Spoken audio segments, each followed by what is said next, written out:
had our introductions. Pardon the hat, but it just got very cold, and this was the most handy, nice warm hat. We left off at event space, which is an interesting concept since it's a geometric concept.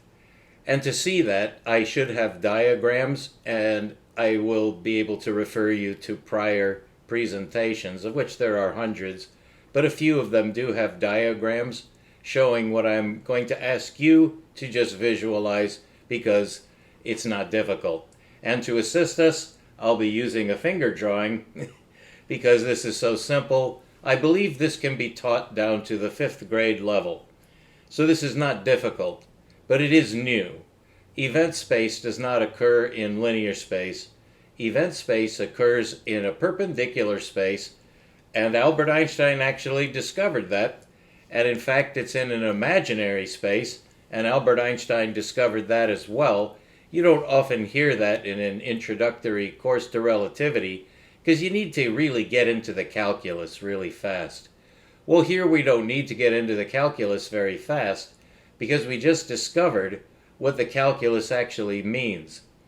And it's used in a transformer function. That's an official name from computer science. And all it means is you have to have a translator from, for instance, positions on the surface of the Earth can be represented with 2 numbers. But the positions on the surface of the Earth can also be represented with 3 numbers. When you represent a position on the surface of the Earth with 3 numbers, those are called Cartesian coordinates, for reasons you're likely familiar with, but it's not pertinent right now. But the 2-component system is rather baffling at a certain point of consideration, because if you really need a minimum of 3 numbers to get a position in spherical anything, you need a 3-position number to get X, Y, and Z. Well, how can you translate that to a 2-component number when normally you'd need X, Y, and Z, which is a 3-component number, basically the Cartesian coordinate in 3D Euclidean space? So how can you get away with saying that you can locate any position on the surface of the Earth with just latitude and longitude? The answer is not obvious, but if you don't like riddles, or if I should say you just prefer to get to the solution, I do, let me give away the riddle. The reason why latitude and longitude can fully parameterize a position on the surface of a sphere such as the Earth is because they're not linear numbers. They're actually being interpreted differently as 1-component numbers for a position on a circle. And when you use 2 circles, you can get any position on the Earth with just 2 circles, but not with just 2 lines. But you can with just 2 circles. I thought you might be interested in that extraordinary geometric fact. But for our purposes, what we're interested in now is the circle itself, because this is the domain, as we just discovered in the last presentation. But don't worry, I won't leave you high and dry if you're tuning in for the first time. But it's important to maintain continuity, but it's also important to be complete. Well, it's hard to do both, and that's actually kind of the same thing that we deal with the particle and the wave. But this is to get at it mathematically. And this is actually a mathematical step we're coming toward. But in order to see it, you need to remember, or if you're listening for the first time, understand that what I'm doing here is drawing a circle, and that has a value in proportional space, which we're now going to call spherical space. But for now, this is circular space. Don't let that confuse you. Don't let that daunt you. We're just going to use a circle, because this circle that we're looking at is a sphere. It actually is. And there is a specific geometric and mathematical relationship between the circle and the sphere. It's 2-to-1. And I just showed you why. It's because 2 circles parameterize a sphere. I just told you that in... Now there's a big footnote to that, but I'm tantalizing you here. I probably shouldn't.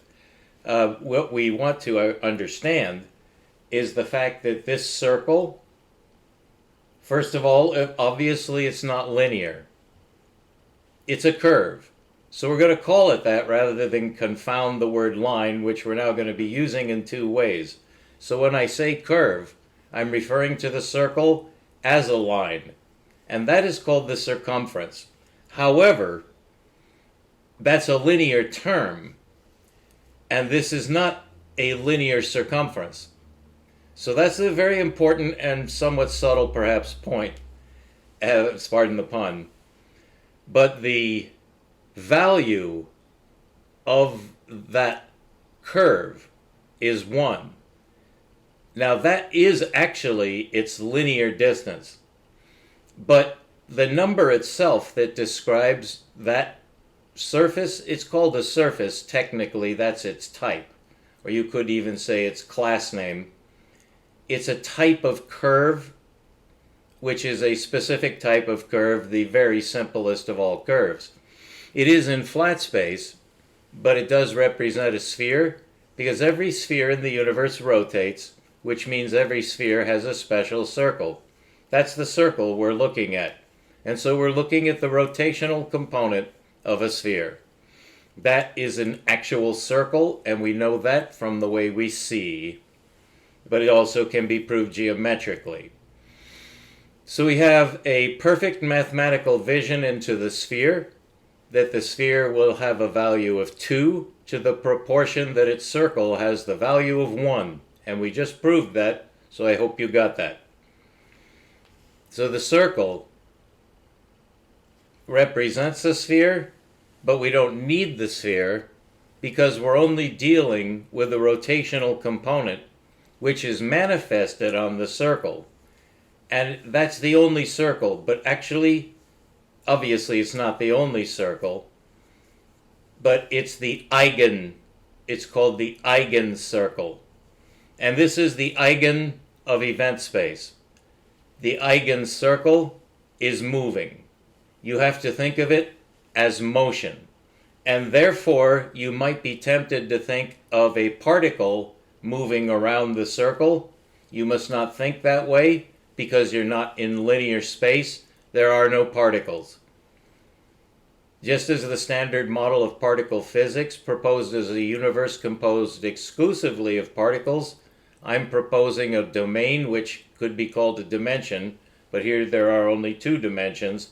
This is the second dimension of spherical space. The first dimension of spherical space is space. This is not the dimension of space. This is the dimension where time occurs. And that space is called event space, and it's perfectly described on the circle. And here's why. Watch again. I am drawing a circle, and now I'm stopping. That has a value of 1 as a static circle which does not exist. So that's a precursor to what a circle actually is. A circle is not a circle unless it's moving.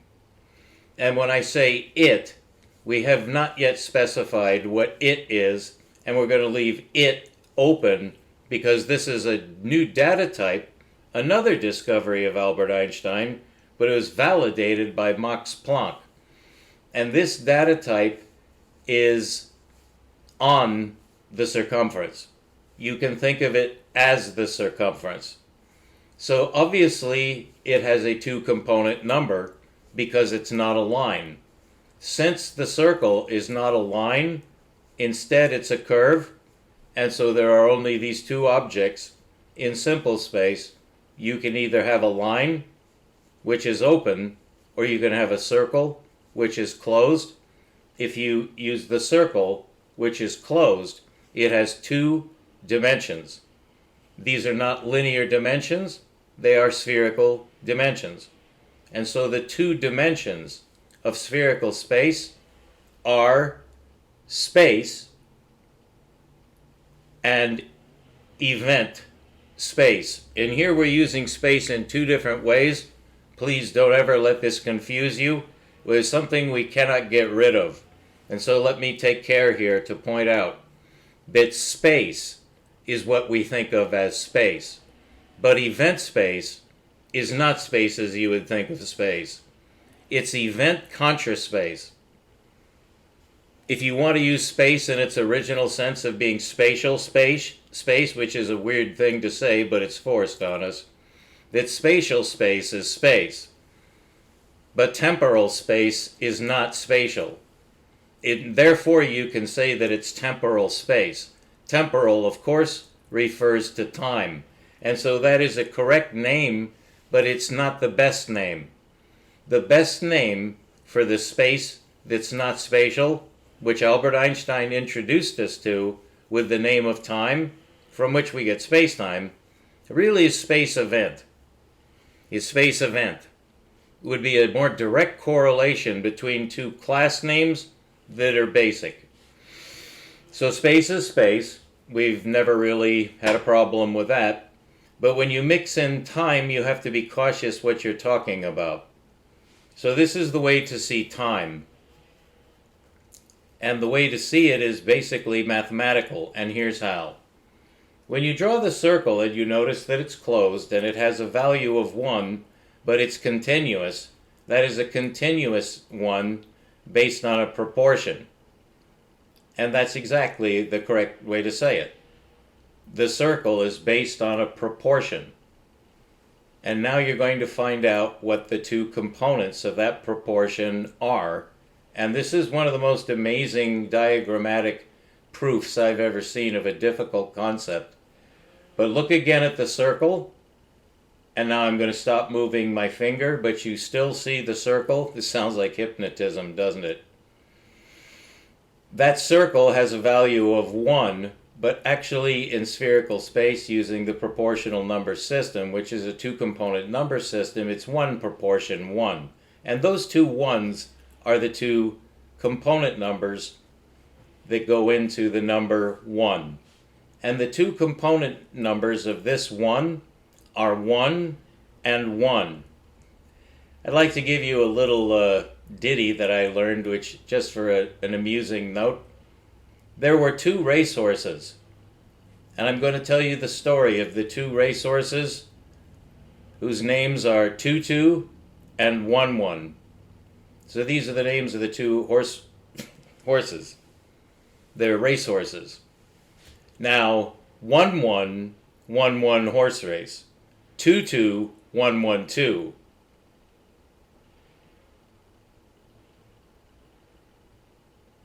All right, so that was our jolly time. Now back to work. So when you have this circle, it has no points on it. You know why it has no points on it? It's because it's continuous. So this, yes, we're getting right into Ruja Josip Bošković's monumental discovery 250 years ago, but not yet. That'll be in the next presentation, because we're coming up on 50. Well, we may have time. Let's see if we can get around to that too. So there are no points, but you can put the equivalent of points. We would see them as points, and we're now going to put 2 points on the circle, because right now the circle is exactly 1 point. And that circle is a point, because it's continuous. That's actually quite profound. But I'm merely characterizing the nature of the circle in terms of its parameterization in mathematical space. This works, so you're going to have to trust this, but a proof has to be beyond trust. It has to actually be a proof. So watch carefully as I make the first point on the circle. Let me do it again. First I'll draw the circle, and now I'll make the first point. Did you notice the motion? There were 2 motions. Get used to that. The first point in circular space is 2. And that's because 1 is already taken by the circumference itself.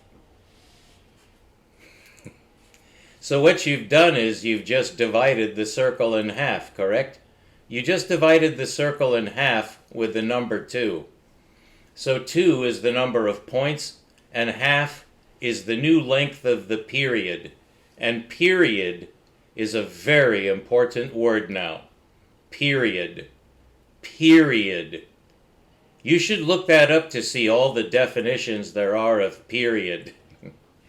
I'm making fun of Lori. Trying to remember her last name. But Lori claims that when she talks to male physicists, then she uses the word period, that they balk and she can tell. And it's just like her own statistical thing that she's done by a poll, I guess, is that she challenges them, apparently either consciously or unconsciously, by using a purely geometric term, which is quite valid. You can't escape the word period, but when a woman says it, it's suddenly, you're going to lose part of the male who's listening. Because he's just going to be thinking of one thing. And he's going to start sniggering if he can't hold it in. And you're going to say, so the period of event space, and he's just like starting to turn red. He's holding in laughter. And Lori Gardy. Lori Gardy says that males statistically respond by lowering their intelligence IQ for the duration after hearing the word period from a woman. So I'm sorry about that, but I hope you laughed, because that's the only reason. Because I'm afraid I'm stuck as well. I'm stuck in that period. I know, and now we're stuck with it too, or in it. And, I am not trying to be a comedian here, but I really can't help it. When I have a good lie, I tend to stretch it out. But that period is a division of one. In other words, it's not very well said, is it? It's a fraction of one. And the largest harmonic fraction under one, this is less than one. Remember, the circle is one. So going along the circle, you can divide it in half with a 2. If you put 2 points, what are those points, since there are no points on a circle? Well, what are those points? They're divisions in the periodicity. It's a new fraction of periodicity which goes down in harmonic unit fractions beginning at 1/2. That's halfway to the center if you were going in, but we're not going in, we're going perpendicularly. Albert Einstein taught us that's the correct way to get into event space from spatial space, is you go orthogonally and you enter that dimension. Remember, by dimension we mean spherical domain, because the spherical system has exactly 2 dimensions, but they're not linear, so we tend to call them domains. I'm going to call them dimensions, and so you're going to have to translate in your own mind that the 2 dimensions of the spherical space, the spherical geometry, that is, the 2 dimensions of the spherical geometry are space going out and the event domain on the inner circumference. We'll see that it's also on the outer circumference, but only when we've translated motion into hyperspheric space. But here we're only in spheric space. We see exactly half the universe. That can be proved geometrically on the balance of spherical space, that we could only see looking in. We cannot see looking out, but we can see looking in to a limit. And that limit is the reciprocal limit of the outer limit. And that is the value 1, inside of which you could say 0 is way in there. 0 is the geometric center translated into a linear number. So we're borrowing the linear number to put it inside of imaginary space, which is inside the one sphere. It's inside the one sphere is the correct geometric way to say it. The one sphere means, and this is a special use, which obviously we're on new ground, so to speak. So the one sphere is now a sphere whose surface value is 1 proportion 1. That is frequency and wavelength. And here's how you know that. If the frequency is equal to the wavelength, that's a static circle. That does not exist. All circles have an event component, and that event component is motion. Motion is energy, and this manifests a force which balances centripetal force. But I hope you see how the pieces are beginning to fit together here. The circle is a manifestation of energy. You could think of the circle as the geometric representation of motion itself. And this space of motion, now I'm using the word space, but you have to realize there are two ways to use the word space. I'm not trying to wear you out, but I must be consistent. So I'm sorry for my sloppy language, but it's really forced on all of us. I'm merely trying to cope with the use of the word space, because there is spatial space, but there is temporal space. This is the older use, I should say the older term for what I call event space. My term is better because it's more precise. And it's only more precise after we define what is an event.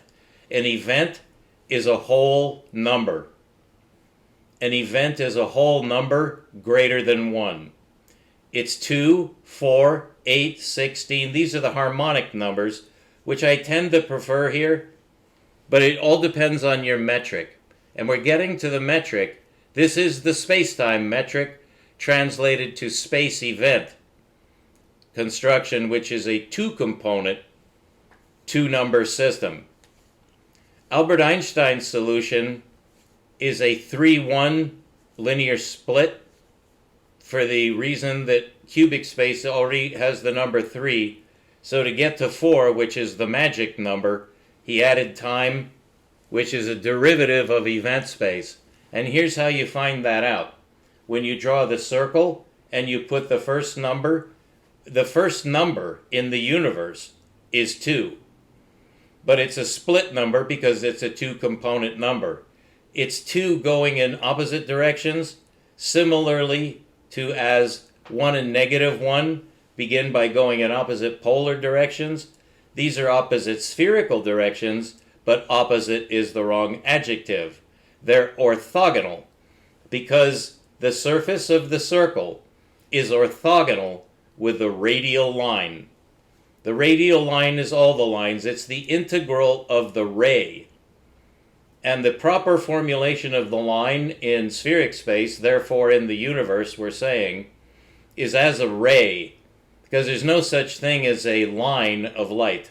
There is only a ray of light. And so that's where we get linearity from, is the apparently direct flight of the photon from the atom in a star to the atom in your retina, to simplify the entire sequence, which is vastly more complex than that. But that photon is the simple part of the equation, which is a geometrical proposition establishing linearity in the universe. Linear spatial separation is the derivative of the flight of the photon. The flight of the photon is not precisely correctly stated as a directly straight line. That's simply how it ends up. But in flight, the photon it does not seem to be anything. We have stated in several ways what the photon is in flight, but the only way we can perceive the photon at all is when it's launched and when it's received. And that is always on a straight line for the very reason that you can't exceed the speed of light. And that actually implies that the photon must go straight to your eye, but in order to actually see that geometrically, you have to see into imaginary space. I'm now going to show you how to do that, because time is considered imaginary. In the Einstein field equation, that is correct. It is indeed imaginary in both senses, and we just found out exactly why. It's imaginary because it's part of event space, which being perpendicular to actual space cannot be seen. so you cannot see event space, but it's geometrically real. And that explains the superposition of entanglement in the flight of the photon, and that solves the quantum paradox with a more accurate statement of the paradox, which is the best we can do for now. I believe this will be penetrated further, but this is definitely beyond the cutting edge of science. I've discovered the correct way to state the quantum paradox, which means it can now be understood. And this is how you can say it so that you can see it, so that you can understand it. The circle is the domain of time. It's not that it's the time domain, it's the event domain. And while the photon is between atoms, the photon is between atoms, so it can travel 10 billion light years. We're doing it with the James Webb Telescope. That photon does not really change very much. It maintains all of its information content. It does shift in frequency due to a redshift so-called effect. This is predictable, but no one knows exactly what causes redshift. I will show you exactly how to know what causes redshift, but before we can get there, we have to observe the geometric flight of the photon. And this is how to say it.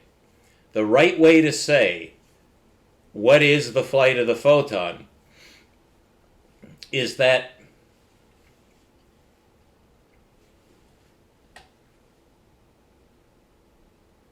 while it's in space traveling between atoms, the whole time that it's propagating through space, it's propagating on a continuous line. And that continuous line is its radius of propagation. Because light is said to propagate spherically, well, that means it's an expanding sphere. And that expanding sphere gets impossibly large, of course, after, I'll just say, any number of light years. That's a huge radius. However, the right way to say what that is, that sphere, is that it is the continuous presence of the photon in the time domain. It's the continuous presence of the photon in the time domain, which does not obey our perspective in its apparent size, so that it remains what we would call a photon would be a particle. It's a locality particle. It's the most broad sense of the use of the term particle in one of three classes. There's the hard particle, that's the proton. There's the invert particle, that's the electron. And there's the free particle, which is the photon, which is essentially in free fall in centrifugal space. So it's falling out to the same proportion that space falls in under gravity. Light falls out, and that's energy falling out. So light is the fallout of energy. But the way that that manifests in its traverse of what we would call space, obviously it is space, but as far as it taking a linear trajectory, it has to. It is linear trajectory. It's linear trajectory on the surface. So that circle is the linearity of time. And the photon travels in time, at the rate of time. It's the rate of one in terms of position, but it's temporal position. As the photon traverses time, it ends up looking to us like the collapse of a spherical wave. That is not precisely correct because you're trying to see perpendicularly. And nobody yet has been able to see perpendicularly. But that's where that photon is. If you look at a plane and think of it as the circle, okay? And now, if you're looking at it edgewise, what does it look like if it's a circle and you're looking at it edgewise? It looks like a line. Rotate that all the way around from the origin, and you'll see that that is the radial line flight of the photon in the spherical direction. But on the sphere, I alternate between sphere and circle, it's still proper. On the surface is another domain that cannot be seen because it's perpendicular to space. That is the rotary field. That's the field of energy, which we only are able to perceive that, or I should say the best way that we do perceive that is in the collapse of the wave function. That has been an enigma since it was invented. You now know the solution. It is not the collapse of a wave function either in linear space or in terms of time. It's the collapse in spherical space of an illusory temporal, not illusory, but invisible temporal geometry. And this is where you have to stretch your mind, and when you do stretch your mind for relativity, this is the correct place to do it to maintain sanity, but this is the right time to stretch your mind. In order to see that the time domain is inherent in the event domain, and that when you make 2 points on a circle, you've made frequency 2 in the time domain, and the frequency is the time component to the proportion that the wavelength is the arc length component. Look again at the circle, look at the 2 points, those are called antipodal points, and they can be thought of as being on a sphere, it's equivalent. And you have the 2 antipodal points. What does that do to wavelength 1? It makes wavelength 1/2. That's 1 proportion 2. What does it do to the frequency? It raises it from 1 to 2. So that's the number of events in a period. The period is the unit of time. But here you see there's a codependency, and we've isolated the actual physical manifestation of time. It is as a fractional component on the unit omega circle. Has a circumference of 1, that means wavelength proportion frequency is 1:1 for a static circle. It's not static. And the way you show that it's not static is you put the first number into circular space.